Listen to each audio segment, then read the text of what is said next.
The sales process that we use in architecture is almost the polar opposite of what one would want to do if one was wanting to capture the maximum value for their services. We have somehow let other industries, clients, people around us, anyone but ourselves, determine the way in which we will present our fees and our services.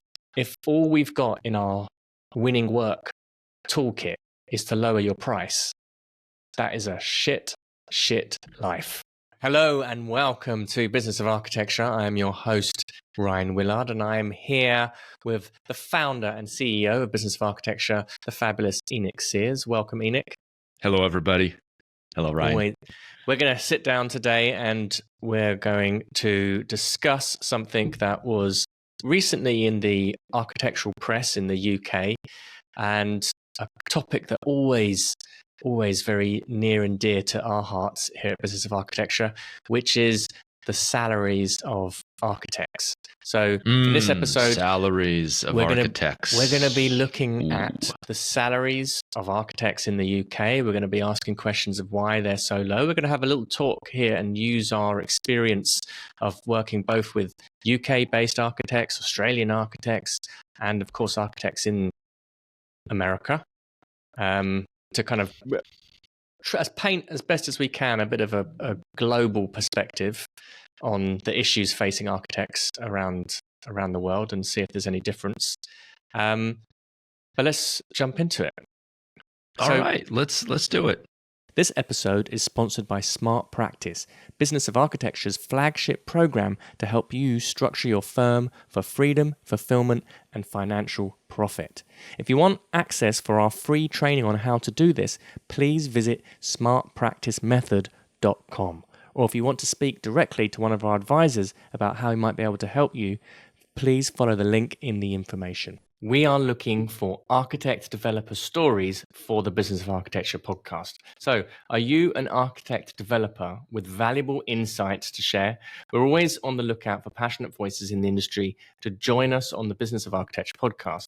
If you're ready to share your journey, lessons, strategies with our global audience, we'd love to hear from you. Reach out to us to explore being a guest on our show and help inspire other architect developers on their path. We'd be interested in hearing your story, whether you're at the very beginning of your development story or whether you have $100 million portfolio of projects already in the bag completed.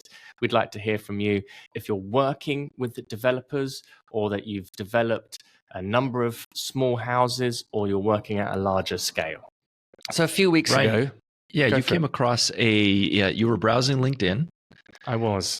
And I follow the RIBA, the Royal Institute of British Architects, and there was a statement from the current RIBA president, Moiwa Oki, which was addressing long hours and low pay.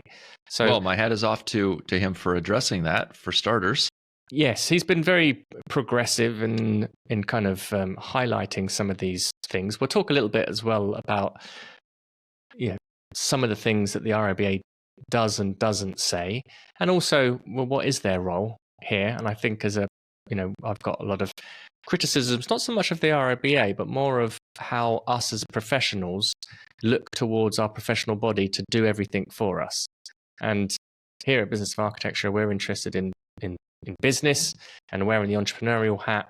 And there's a very strong sense of individuation, if you like, or personal responsibility that you kind of have to have as a business owner.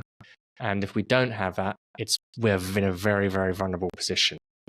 And whilst it's very noble and admirable to be campaigning, and we should be campaigning for, top-down change, don't rely on it. Don't rely on it. You wouldn't do that if you're running any other kind of business. So you could be waiting a very, very long time. Exactly. Or go the faster route, which is what we're going to talk about today. So perhaps it's worth, the complaint that exists across the globe, I think, is about architectural salaries. So remuneration? Are we talking remuneration for individuals employed in the architectural profession? We're starting compensation. There. Compensation for individual employees. We see in the UK someone who's spent the best part of 10 years of education, they'll graduate, become an architect, and they may be on anywhere between £40,000 to £45,000 if they're lucky. And we'll see. Is that a starting salary? That would be kind of more for like a graduate, for an architect. So somebody who's actually got themselves qualified, maybe a year. Yeah, and remind us, for listeners that don't understand, in the UK, what's the equivalent of being licensed in the US? So in the United States, to be a professional, you need to have a license, and that requires certain requirements to be able to achieve that and get that licensure or registration, as it's sometimes called. Yeah, so the UK and the US are very similar in the sense that there is a kind of component which is at university. So in the UK, we do a degree, then you do your master's degree, and then you need to have at least 2 years, I think it's 2 years of actual experience in practice, working in an office, which has all been logged with a mentor. And then you can sit your exams, and then you have to sit some registration exams, which cover all sorts of things like, the legal side of the profession. They may touch a little bit on the business side of it. They'll certainly be talking about, the building regulations and all of the kind of legal professional responsibilities of an architect. And so not dissimilar to your NCARB registrations and the ARE exams in the US. So once you've done that, and you pass the exams, then you can go on to the registration board, the Architects Registration Board, which is the equivalent of NCARB in the US, and then you can call yourself an architect.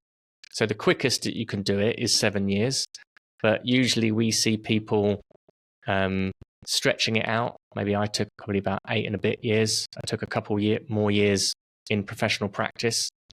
And certainly in the US, I see a lot of people just not even getting licensed, which is another... You were lollygagging, Rion. Were you lollygagging? Why did it take you so long? 8 years. What happened there, my friend? I took a year out and did a sales job. A year out?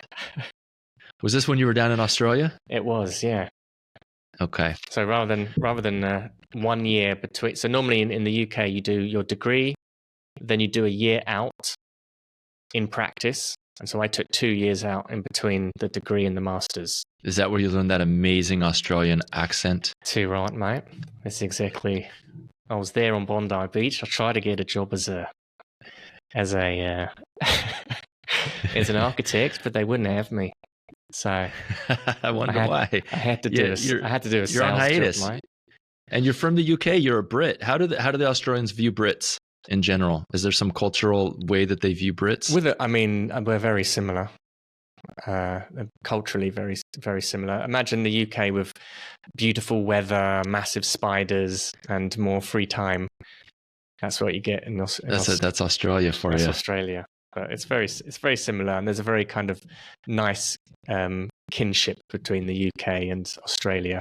Is there a nice kinship? And when I was there, this is like 20 years ago, they used to do a working holiday visa, so you could go out to Australia and you could get a job anywhere for 3 months if you're a Brit. So that was one of the reasons why I struggled to get any architectural work, was because I could only be employed at one place for 3 months. And so architects are like, that's just enough for you to learn how to do the where CAD templates work around here.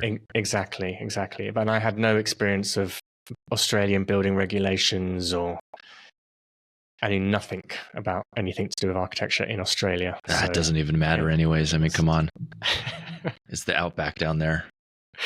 They're just using sheet metal. Yeah, that's right. They're very nice architecture scene in Australia, I must say. A lot of very good designers, a lot of modern houses.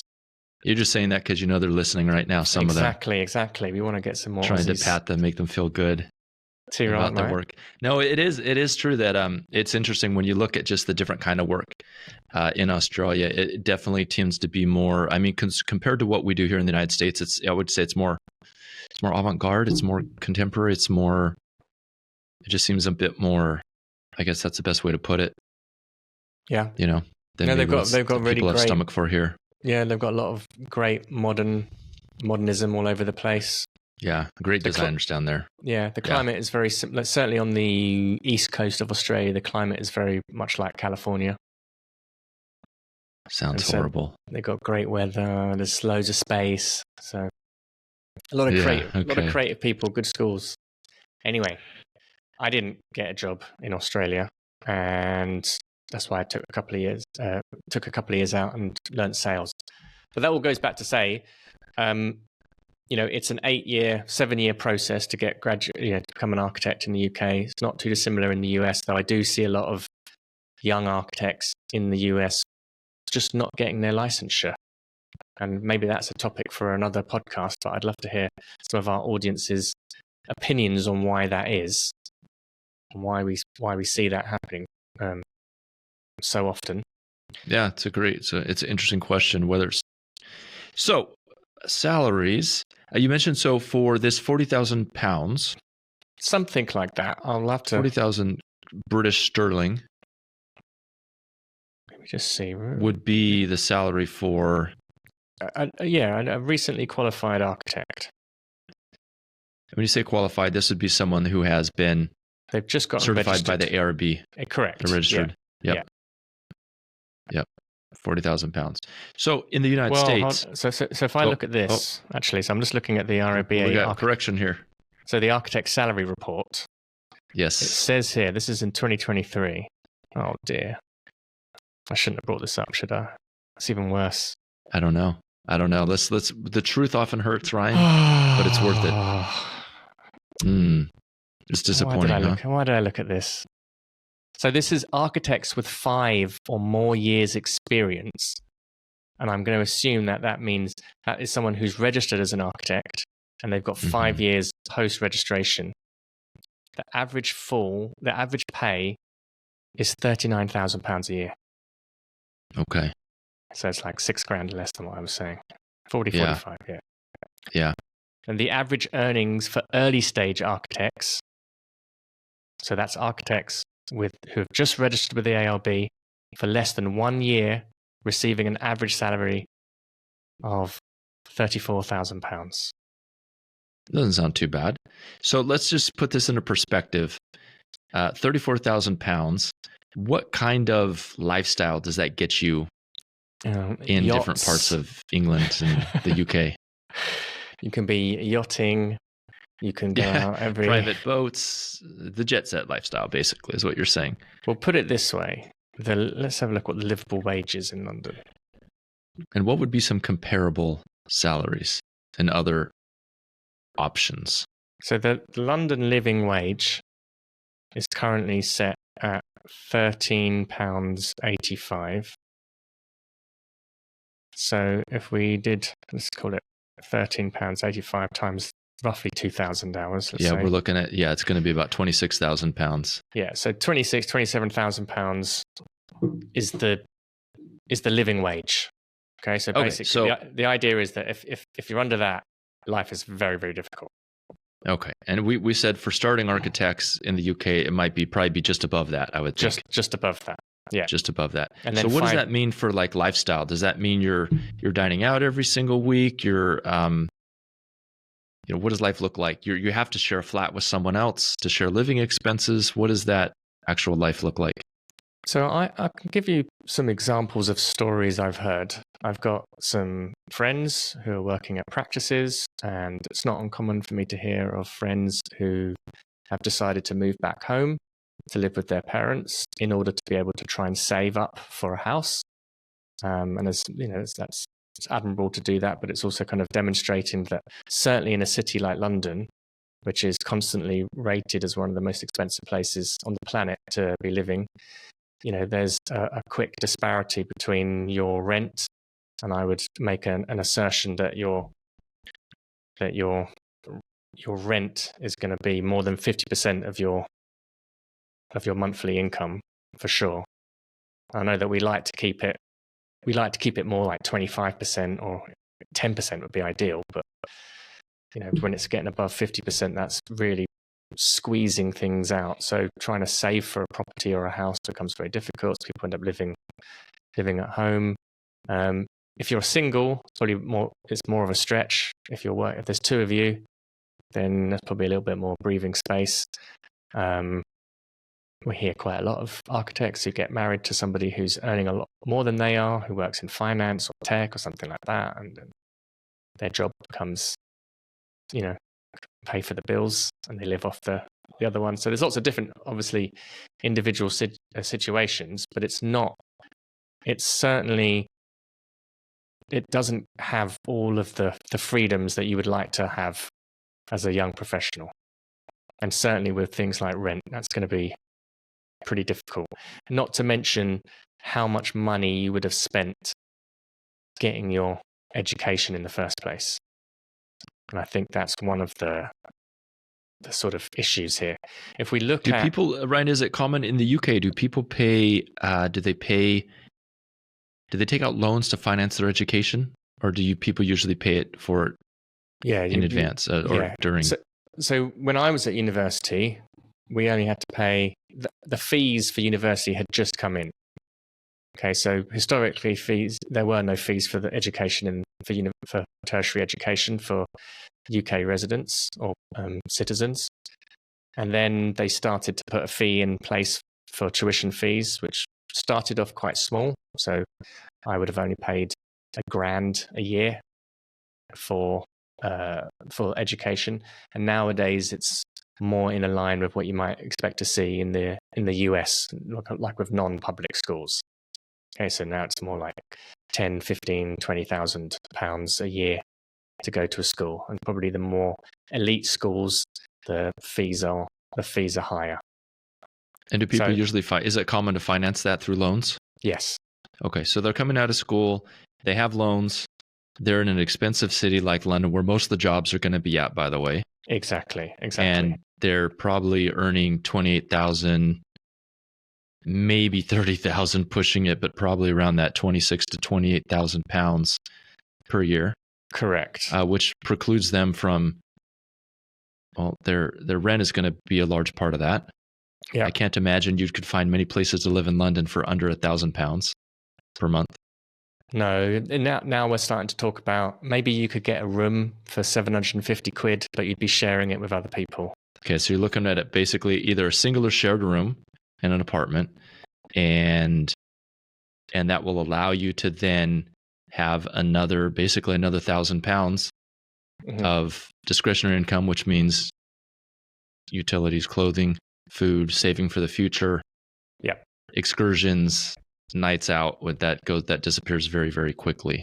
Yes. So it's, and the architects in the UK are feeling the pinch. So they're feeling like there's, let's say, put it this way. It sounds like, based upon the comment by the current REBA president, as well as the work that we do with firms both in the UK and in the United States, there certainly is a conscious acknowledgement that we should be getting paid more, or, man, I'm sure not getting paid a lot, or however that story shows up for us, that the way it occurs for us. I'm working really hard, and I would think that I'd be getting paid more. The finances aren't working here for me. Yeah, I'll just read what he said. He said, a culture of long hours and low pay after a long route to professional qualification is an unreasonable reward for the effort expended to join our profession.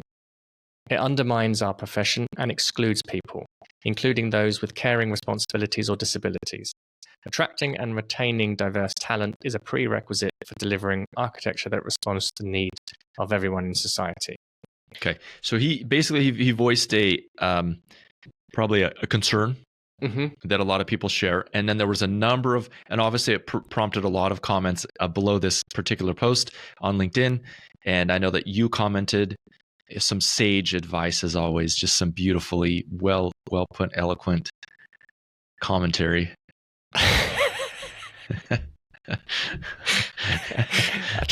I tried not to get involved in the cesspit of commentary that happens on LinkedIn where people get very upset, and I tried to maintain a as professional demeanor as possible and remain. Were there any were there any inflammatory comments that were made? People expressing anger, outrage, frustration that you remember? Yeah, I mean, there is a lot of frustration at the commentary around, there's kind of comments around, well, what's the RIBA doing about it? There's a lot of commentary, like this one here, with the economy stagnant and costs of employment rising and the need to upskill, we need support for our practices.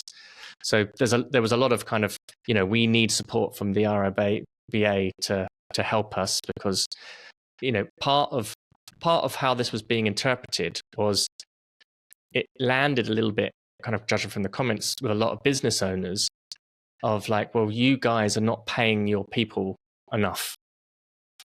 Right. So and that lands frustrating for business owners, because they're like, we're struggling here. We're struggling. And now the RBA is kind of saying we've got to make sure that everyone's getting paid properly. So sometimes this comment can land like there's some blame being pointed towards the businesses or the business owners, or the business owners might hear it as a blame to them, that you're not paying people enough and you should pay them more. And certainly from an uninformed perspective of an employee, I can appreciate that you might think that the employers are taking the piss with why they're paying so low, or they're taking advantage because it's kind of something that happens all across the industry.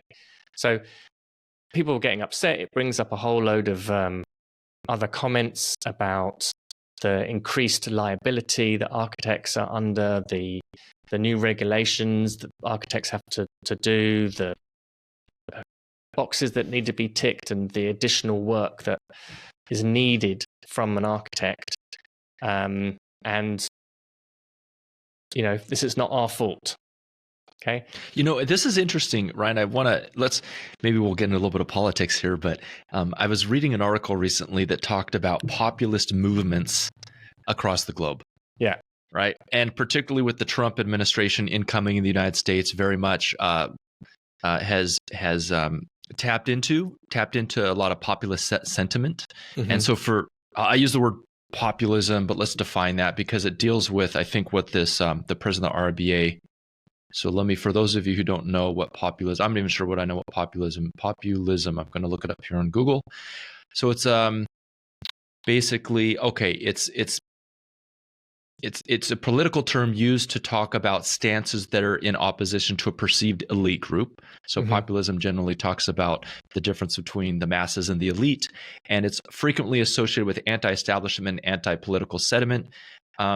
Oftentimes it taps into undercurrents of discontent, societal discontent, and things that people are upset and frustrated with in terms of their daily living conditions, or their quality of life and their financial situations. Mm-hmm. So it sounds like this post from the president is definitely tapping into a populist theme, which is there's an undercurrent of feeling like long hours and low pay after having given up a lot to pursue a professional career. Sounds like it's a dubious reward.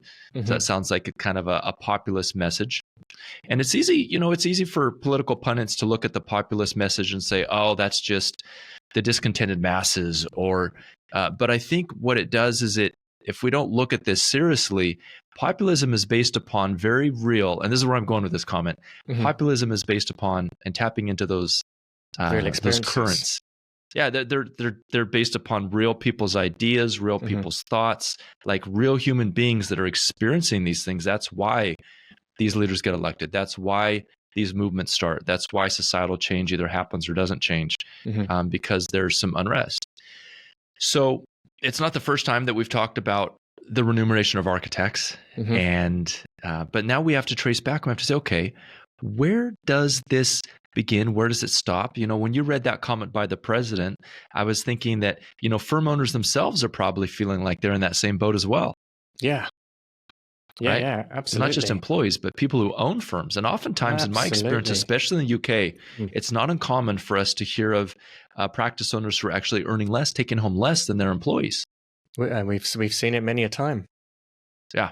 We've seen it many a time. Which in a sense is admirable and noble, but it begs the question, does it need to be that way? Mm-hmm. And I think that's where your comment and some of the conversation kind of went in that direction. Yeah, so there was a number of people who were kind of echoing perhaps some of the sentiments that I was trying to express. And certainly as well, I would, part of the message of the president here, he also talks about one of the issues of long hours and low pay is that it makes the profession, from his perspective, it kind of excludes people. And there's a conversation there about the diversity of talent. Okay, or it kind of stops. And that, again, that's something else. Well, it's a good, interesting angle. An interesting angle for higher pay. I mean, it's again, there's stuff to unpack around that, and I think that didn't necessarily land, depending on your perspective, so well with people. And my comment anyway was basically fees. Let's hear it. It's fees. It's all to do with fees. Okay, everything else follows. And there are these wider societal issues of equality and equity and fairness and all these sorts of things. And okay, architects, we're not really in the best position to be able to do that much about these things until we've got money, because everything we can have more agency when we've got money. And where does money come from? Well, money's going to be coming from our fees that we set and negotiate with our clients. And when you say agency, I heard a quote recently talking about, I think someone responded to the idea, does money make you happy? And the person I was listening to said, well, the thing with having money is it allows you to choose which misery you want to experience. Whereas if you're poor, there's only one misery you're going to experience. It's your choice. You have a choice. You have a freedom in your misery. You have a freedom in your misery. You have a freedom in the misery that you choose. Agency. I mean, I've often used the quote, money is an index of agency. And agency being your ability to do something, your ability to have freedom in something, your ability to take action. And so money is the great facilitator of all of these things. So whilst it's very admirable to have these wider societal campaigns and things that you're committed to, there's not a lot that you can do about them just by waving placards. And you've got more agency, you've got more ability to do stuff in that direction if you've got money. And this then opens up the conversation that we're not helpless in the fees that we set. It might appear that way, and I totally appreciate it. We've spoken to thousands of architects, and who tell us stories, I can't do this, we're being undercut. And a lot of it is that there is an art and a science to raising fees, right? There's marketing, the whole world of psychology and marketing and behavioral economics and positioning yourself. It's an enormous field. And then, of course, in the negotiation, the actual salesmanship, the actual talking to another person, dealing with their objections, negotiating, listening, being artful and precise with it. These are two huge business skills that we never Let me tell. I'm going to jump in with a story, Ryan. Go for it. That just came to mind here about this idea, because in architecture, it's not uncommon to feel like we don't have any agency or any options when it comes to fees, almost that we're forced to take the fees that our clients mandate to us to a certain degree. Recently, I heard a story from a friend of mine who said he was working at one of these sales organizations where it was down and dirty selling. I mean, every day on the phone, just cold calling people, just the kind of work that no one wants to do. You know, I mean, you only end up there if you've exhausted every other possibility for your life. So, and he was serving some time, shall we say, as a manager in this particular call center. And he remembers doing a review with a young kind of college age student that was feeling very, very frustrated, because he's like, you know, the people just don't want what we're selling. Like, I can't do my job because everyone turns me down. This isn't working. It's too hard. Obviously, people don't want what we have because he wasn't making any sales. He wasn't progressing in the things that he was tasked to do, right? So the manager was thinking about this, and he said, well, let me give an example. let's do a little experiment, right? So the very next day, this guy came in and he took their top sales rep and he put him on his phone. Okay, I'm gonna switch your guys' places, desk. You basically get to go to his seat with his list, and now you're over there, and this guy's over here on your list and your seat. And then they did the same thing throughout the day. Can you guess the results in terms of they did well? What happened? Yeah, the guy who was striking out all the time. Of course, he switched desks. Now he's in this other desk, and he started making sales right off the bat, right?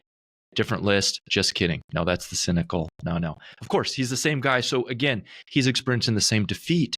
Whereas this other salesperson who had success, again, he was knocking it out of the park, right? And so that story came to mind because, oftentimes we can believe the evidence that we see.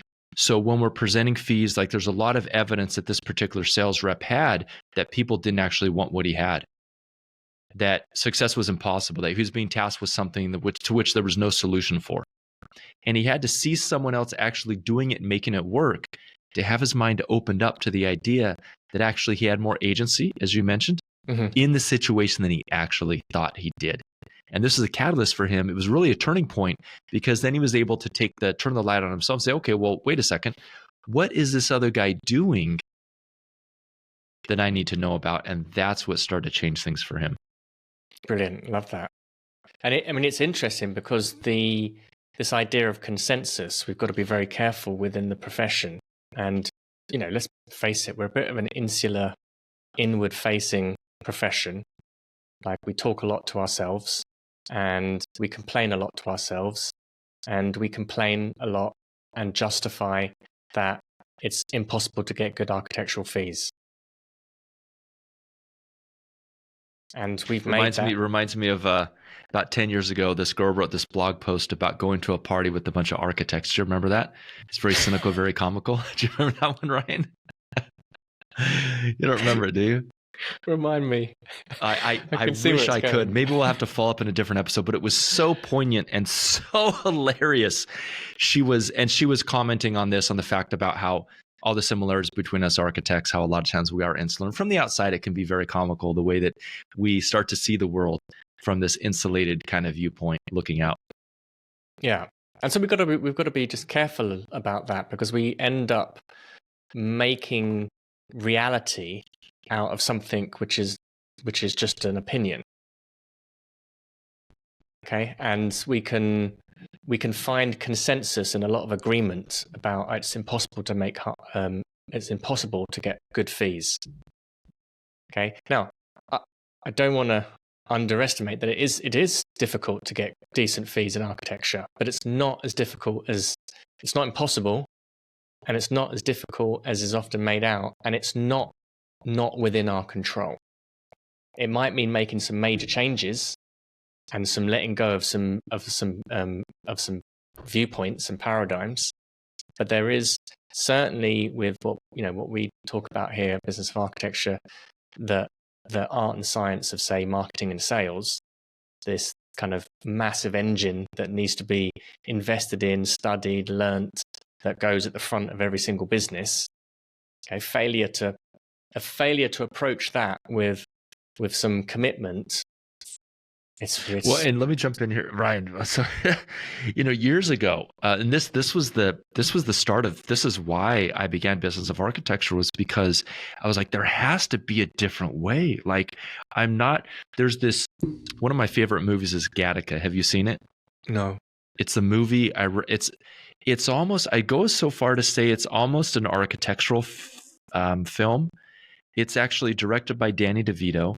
Is it sci-fi? It sounds like a sci-fi. Yeah, it is sci-fi, Gattaca. And it has Ethan Hawke in it. It has Jude Law. It has Uma Thurman. Amazing cast. You can't go wrong watching these beautiful people. Just if they didn't even say anything that made sense, you just want to watch them because they're beautiful, right?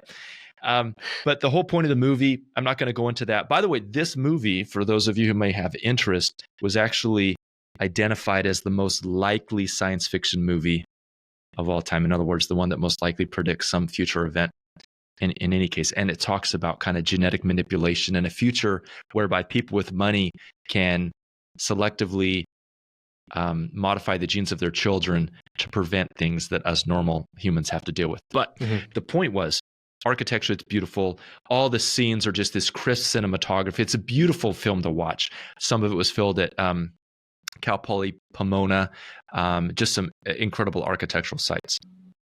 But there's a line in there where the whole movie is about Ethan Hawke's character.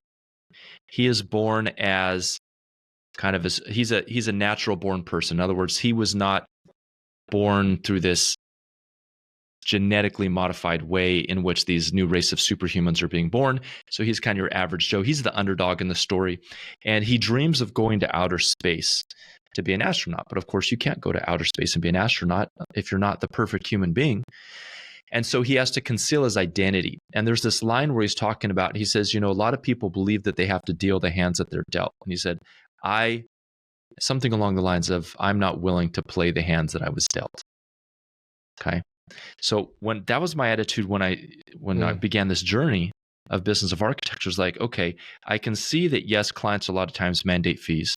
I can see that, yes, it seems like architects are not only experiencing, long hours with low pay, but also that there are hidden, invisible impacts that these things are happening to them.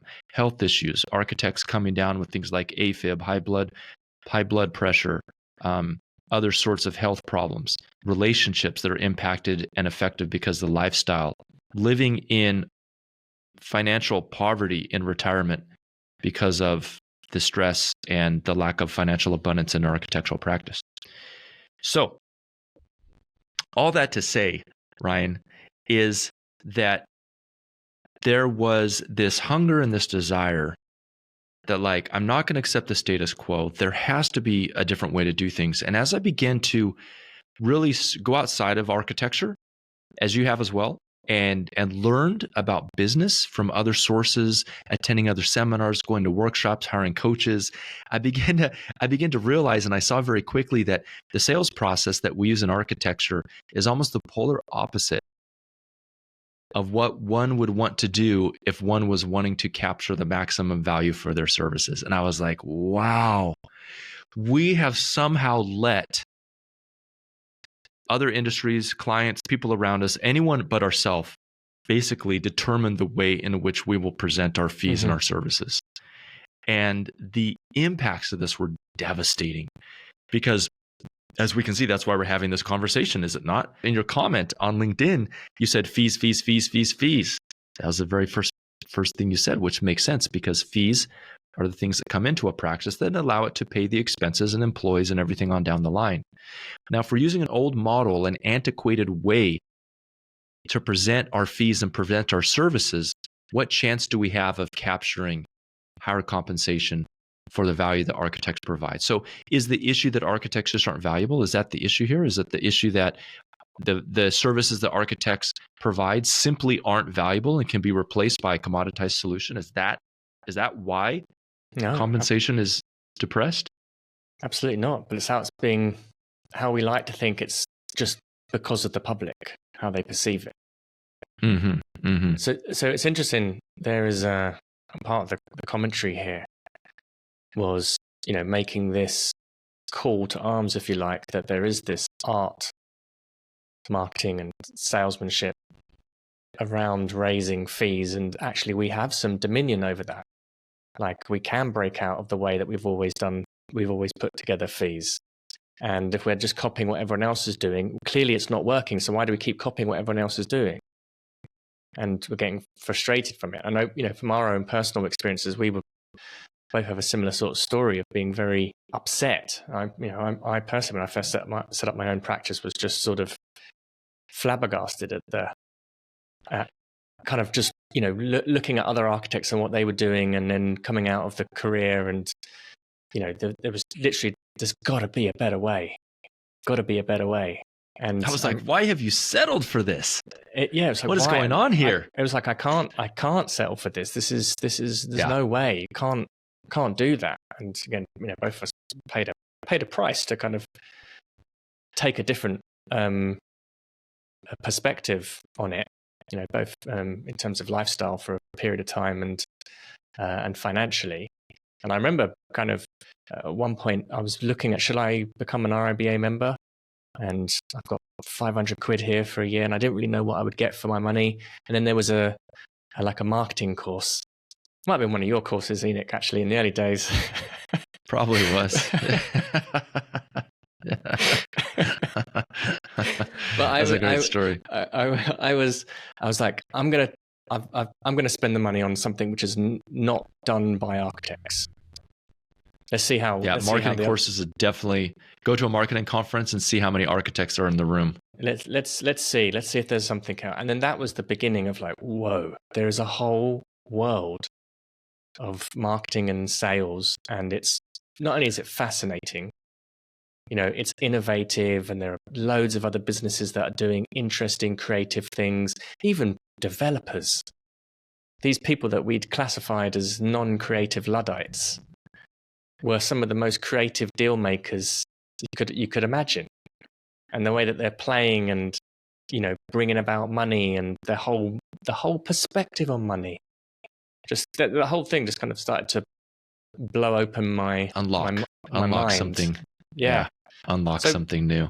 So, we'll make a stand here that there is a whole world which is people don't know about.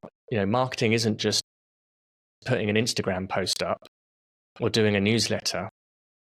It's very, very deep, as is sales. They're very, very deep life skills about communicating.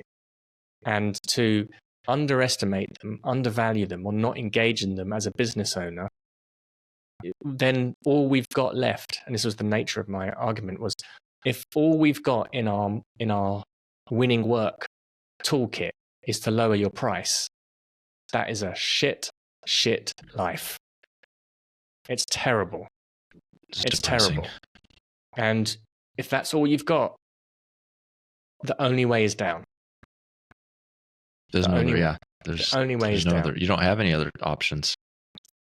So again, it was interesting. Somebody, I think he used to be run an architecture practice in Wales, and he's now a lecturer at a university. Clearly, someone who's had a lot of experience in the architecture industry. He was very in disagreement with my argument, and he was making some good points about what's happening and why the architecture profession is in such a bad way is because of unregulated, unprofessional, unlicensed competition. Oh, there we go. Now it turns into another conversation. Yeah, who are undercutting architects. Yeah. And that's why, and if we got to eliminate them, and we can eliminate them through regulation, and then we're going to be in a better position. Ooh, sounds like a horrible idea. I don't know. What do you think? That sounds horrible. Sounds terrible. I mean, it's effective. Give you one example. I'll give you an example. Here's why. You're cutting. Okay, so now this is not the first time I've heard this argument, and I get it. I get where it's coming from. It's the idea that a fenced garden is protected. So in other words, if I put a fence around my garden, if I make it more difficult for competition to come in, basically what we're talking about is kind of economic isolationist policies. I'm going to put up barriers based upon time or experience or passing certain certifications that keep competition out of the marketplace. Okay. Now, in the short term, this can work, right? In the short term, it can allow certain individuals and certain professions to prosper. But guess what ends up happening anyways? People find their way around it. Let me give you one example. Yeah. Okay. Yeah. So California. I can totally imagine this. Yeah. Yeah. We are in California, we're in this constant battle with the minimum wage and living wage, right? And it's a very difficult situation because minimum wage here in California, if you're just a restaurant or service worker and you're getting paid minimum wage, there's no way you can live independently. I mean, again, it's the same issue of depressed wages. So policymakers and people in California are constantly trying to raise the minimum wage. And recently they took a massive hike in the minimum wage here in California. I think it went from, I'm probably off on this, but it went from somewhere around $16 up to, I think, like $20. Let me see. Current minimum wage in California. So as of January 1st, 2025, the minimum wage in California will be $16.50 for all employers. This increase applies to employers regardless of size. Now, what's interesting is that there are what ended up happening is, and this is what happens. Businesses find their way around these cost increases because they have two options. Number one, they can pass on these costs to the consumers, or they can find other ways to keep their costs down. And so nowadays, like when I go into the local fast food restaurants, I'm now like they're being run by skeleton crews, and they have digital kiosks in place where you place your orders. Right now, nothing wrong with that. I mean, perhaps you're using technology in wise ways. I know when I went to the UK, I was surprised when I saw this in grocery stores. They have these digital checkout kiosks. That's brilliant, and we do that here in the US as well. But the point is, if we just look at the original conversation here, which is that creating more regulations is a way to increase architects' compensation, I would say that is not a proven concept. Mm-hmm. And I would say, as a matter of fact, it can backfire. Because if you're forced to pay your architects more, you're going to cut back in some other way. It's just the water needs to level out some way. Somewhere along the line, it's going to get cut. They're either maybe they'll say, okay, now what we're going to do, because architects are so expensive, we're going to hire one architect just to stamp the drawings, and we're going to get a team of outsourced, people, civil engineers in Ethiopia to do all the drawings for us. Okay. So what ends up happening is that it actually ends up hurting the people for which the regulation originally was instituted to create. Well, it's in the same vein. If one of the arguments that this gentleman was bringing up was kind of economically depressed areas in South Wales, and was saying that obviously his own words here. They were how did he describe them? The public are not well enough informed to make a decision, and the obvious factor is going to be cost related, especially in deprived areas. And without that knowledge, they're going to make poor choices to their own regret, and to the detriment of the built environment. So there's an architectural kind of consideration there, which again I appreciate that. But you're now, if you were to regulate it, so clearly there's a service that they want, or they want to do some work to their house, and if they're being forced to use an architect, and then the architect's fee is way higher, then okay, now we've got a bit of a disparity here with the market, and they're going to. You know what would happen? You know what would happen? There would be the first generation immigrant who lives in that part of Wales, and he or she would be like bottom barrel prices. And all these people. Well, exactly. You're just going to get architects undercutting architects. Exactly. Yeah. That doesn't happen in America, does it? Where you've got regulation of function. No, absolutely. We honor each other's fees. We make sure we never undercut each other's fees. Never compete on price.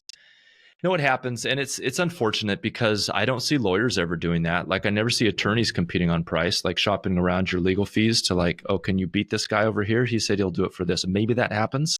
Mm-hmm. But in my attorney friends that I talk to, they don't experience something similar to that. Now, there's another distinction here, Ryan, that our listeners may be thinking about.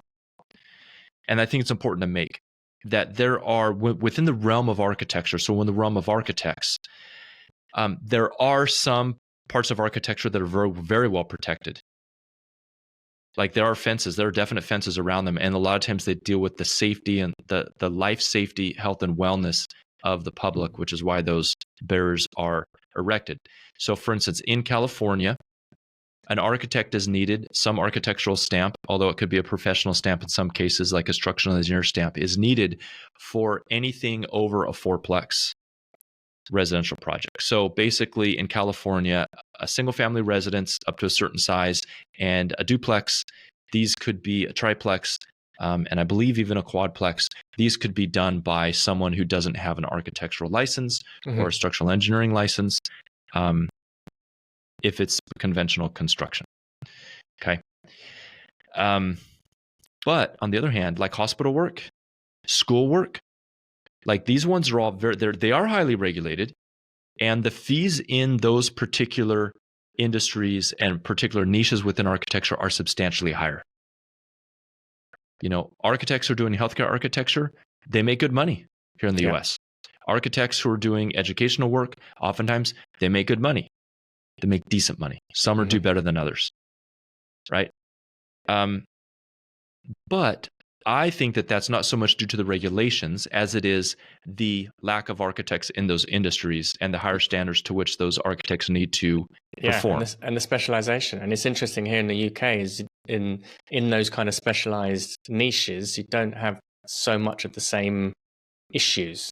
So this particular person was kind of complaining about, regulation at the very lower end, where you're scrapping around for kind of home improvements and renovations and that kind of stuff. Well, like our architects needed for that kind of work. Well, no, that even begs the question: why should they be? Part of my argument here is that why are you going for that kind of work? That's not work for an architect. I appreciate an architect can bring a lot of value to the built environment there, but the current high touch service that an architect brings to a project shouldn't be applied to that. There needs to be a different solution. There needs to be another innovation where there's high building standards and high construction standards that an architect can do. And that's going to take a business innovation, like a different approach, which is scalable and a different type of product and et cetera, et cetera. And we see businesses who are kind of engaged with that. But as an independent architect, complaining about the unregulated other service providers who are kind of eating up all of this work. I mean, this is I don't know. And here's the thing about this too, is there will always be people who are willing to skirt the bounds and do things in an unconventional and maybe even illegal way. I remember for a while there, I was a licensed contractor, and I started to dabble in building and considering getting into the building industry. But I didn't know that. You were a licensed contractor. I was a licensed general contractor. Yeah, absolutely. I know. Oh. How did I know that? I don't know, Ryan. We have many stories that I haven't and never shared with you. There's more. But I'll tell you, one of the things that was like, I decided it wasn't for me was when I began to understand what common practice it was for residential architects to do, to use cash. I'm sorry, did I say residential architects? I meant contractors. And basically they use cash as a way to skirt immigration laws and skirt taxation. And like, I don't want to be in an industry where literally the only way to survive is that you have to pay your contractors cash because you're not going to report it on your taxes. I'm like, that's not cool. That's not cool at all. And so the contractors would have this problem as well. Like if you're a legitimate contractor and you're putting all your money on your books and you're paying taxes and all that, your fees are going to be higher. And so then you come to a similar situation. It's like, wow, how do I compete? How do I compete when I do things the right way? And I think this is part of the conversation that architects get frustrated about, that we get frustrated about, is like, I want to do things the right way, but I get frustrated when I see other people who are not as committed to doing things the right way, who are looking just to make some money, or maybe they think they're doing it the right way, but they don't have the education, experience, or design skills to be able to pull something off like I could. And then they're undercutting me. And it's unfair. It's frustrating. And it's a real thing. Yeah. I mean, it's interesting, particularly on that kind of the lower end of the market, where I know architects will often say, yeah, well, I was speaking to one client and they went off of this other builder and a plan drawer, and they didn't use an architect, and now they regret it, and they wish they could have used me instead. And you're like, okay, I'm sure that happens quite a lot, and there's no shortage of evidence of it.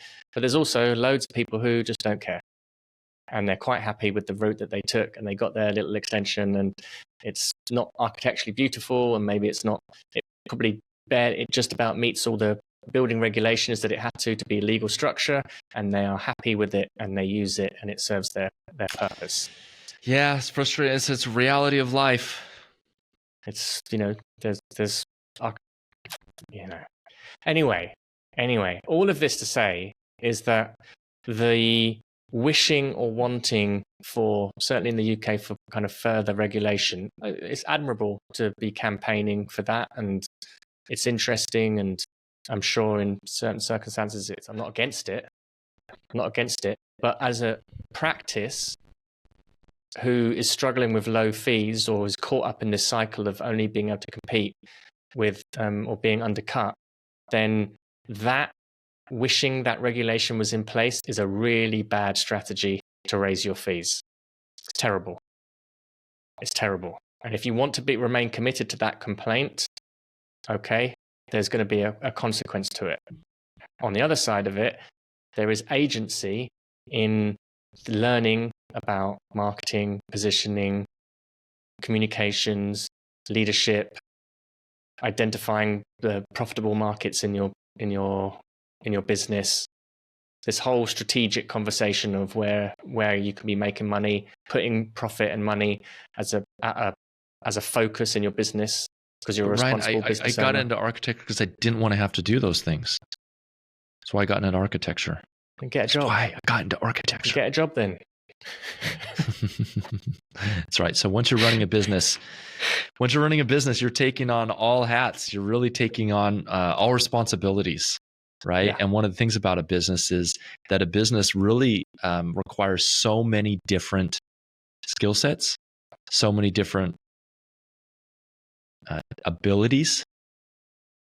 And if you're a business owner, whether you're a team of 1 or a team of 50, you got to have some of this. You got to have some of all of it. You got to have some of the marketing, got to have some of the sales. If you don't, now when I say you have to, you don't have to. You don't have to, right? But what it will do is it highly increases your chance of having more freedom as an architect. It highly increases your chances of being able to not only do better work, but also to do that work in a way that is less stressful, more fulfilling. Learn business. So that's where we come to, isn't it, Ryan? It absolutely. Is it, Ryan? Absolutely. Yeah. There is a path. It's not easy.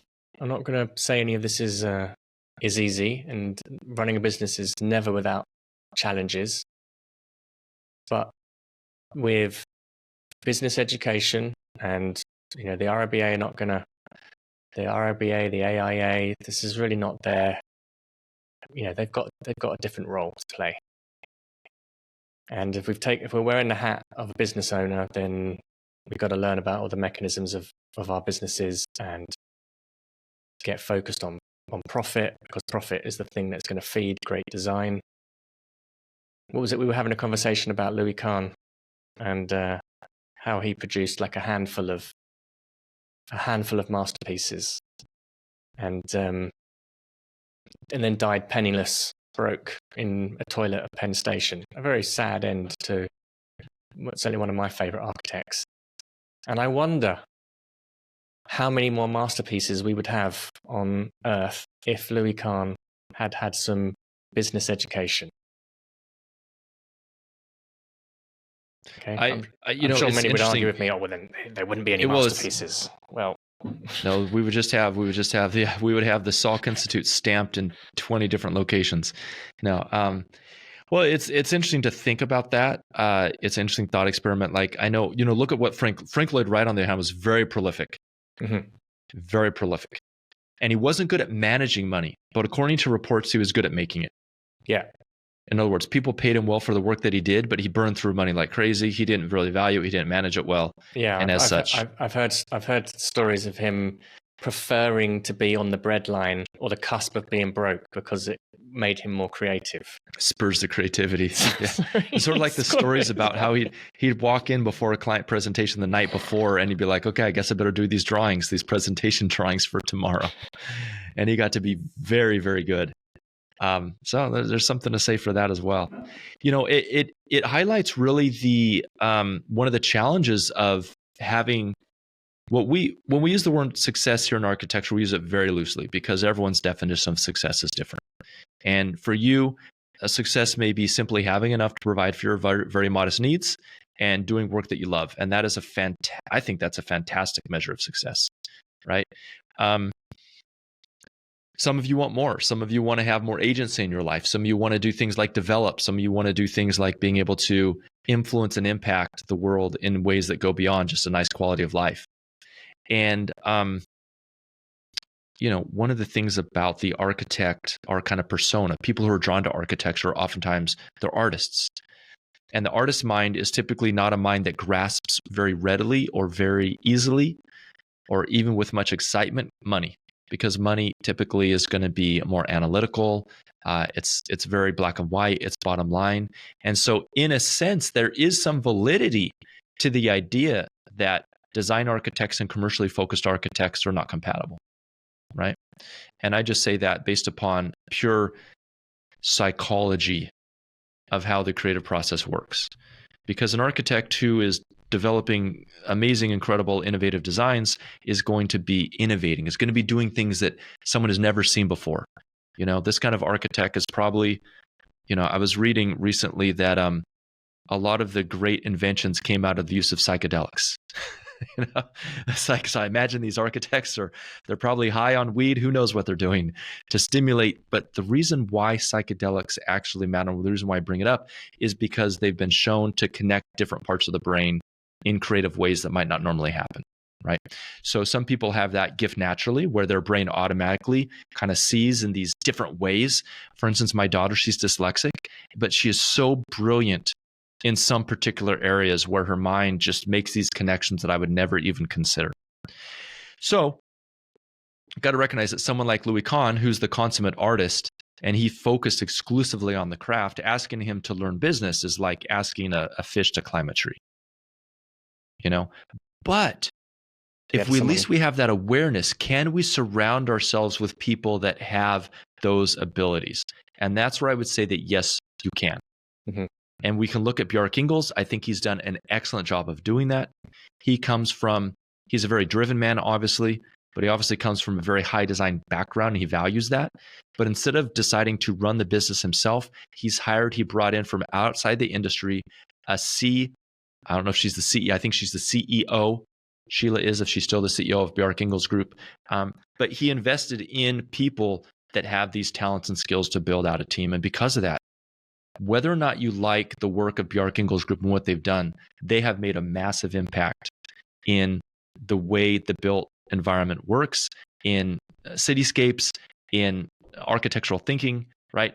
And that was, back to your point, Ryan, I know, for instance, that was fueled by Bjarke and his partners by their focus and not negligence of the business side of architecture. Mm-hmm.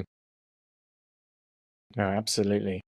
There's, I like this idea of you being self-aware enough that you're of the creative persuasion and have a repulsion to anything to do with the finances. Then it takes a little bit of wisdom to make sure that then you recognize that is a lack, and that you've got to put somebody in place around you to do that, to help. Yeah, I love, and it's the two wings, right? And then we can do that, and we see all of the kind of famous design practices have at their core somewhere. There's been some sort of move like that where they've got an innovation with, Vanoli is another practice where they've had their managing director, CEO, who was just purely the business guy, and then Vanoli became the studio director, the creative director, and he created an environment where he could just be the architect. Absolutely. I mean, another example. One of my favorite architects is Lawrence Scarpa. Him and Angela Brooks Scarpa. I've always loved the work they do, but in the documentary that we produced about their firm, by the way, which still has not been released, I need to get that. It's like the missing tapes.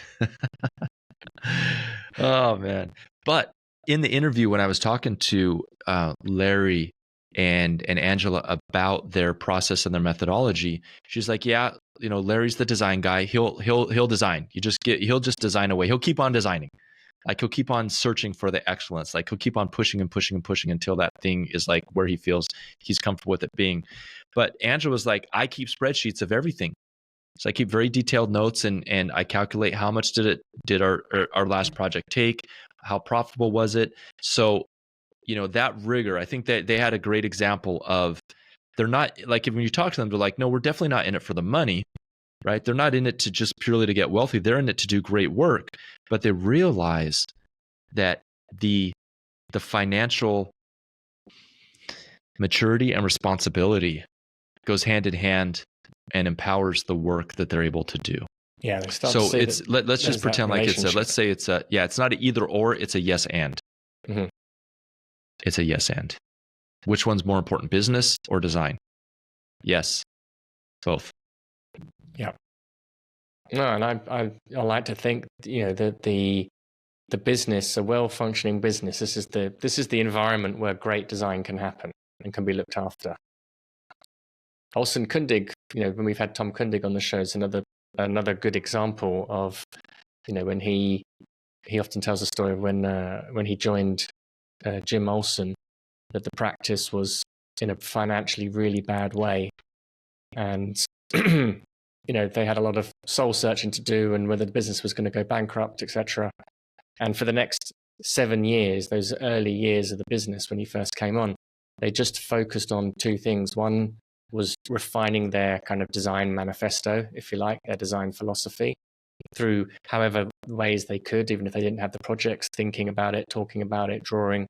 And then they were very astute about building up a financial base, because they knew that in order to take some of the design risks that they wanted to be able to do, they were going to need to have some kind of financial security to be able to do it. And that kind of became part of the philosophy of the practice, was to ensure that there was the business components that were being looked after in order to be able to support more innovation in the design aspects of it. And certainly as they were refining their design rhetoric or their design aspirations, then the two become quite synergistic. Because it's like, okay, well, if we want to be creating that kind of work, then it's just increasing the importance of how the business needs to be working and solidified. Otherwise, we see it so often, it just the cycle goes around of neither of them being very good. So it goes back to fees. That's where we started the conversation today, Ryan. Get your fees up. There are proven strategies, tactics that you can adapt to make them work for yourself. There are more profitable markets than others.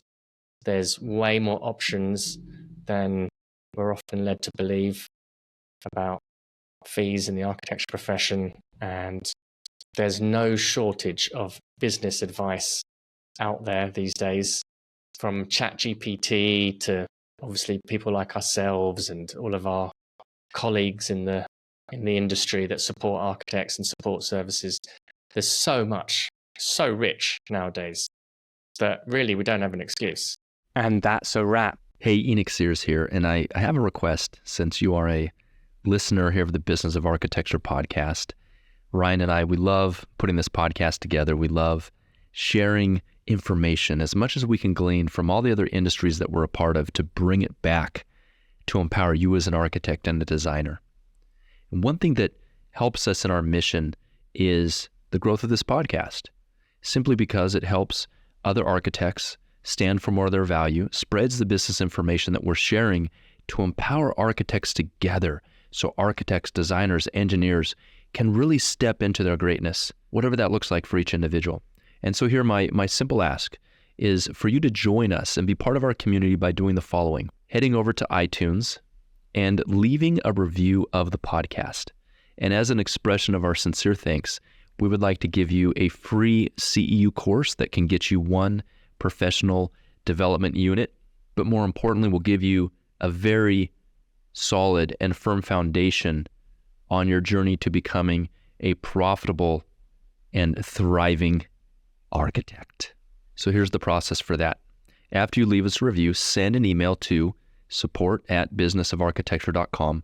Let us know the username that you use to leave the review, and we will send you that free training. On the training, you'll discover what 99% of architecture firm owners wish they would have known 20 years ago. Hello, listeners. We hope you're enjoying our show. We love bringing you these insightful conversations, but we couldn't do it without the support of our amazing sponsors. If you're a business owner or know someone who would be an excellent fit for our audience, we'd love to hear from you. Partnering with us means your brand will reach over 40,000 engaged listeners each month. Interested in becoming a sponsor? Please send us an email at support@businessofarchitecture.com. The views expressed on this show by my guests do not represent those of the host, and I make no representation, promise, guarantee, pledge, warranty, contract bond, or commitment except to help you be unstoppable.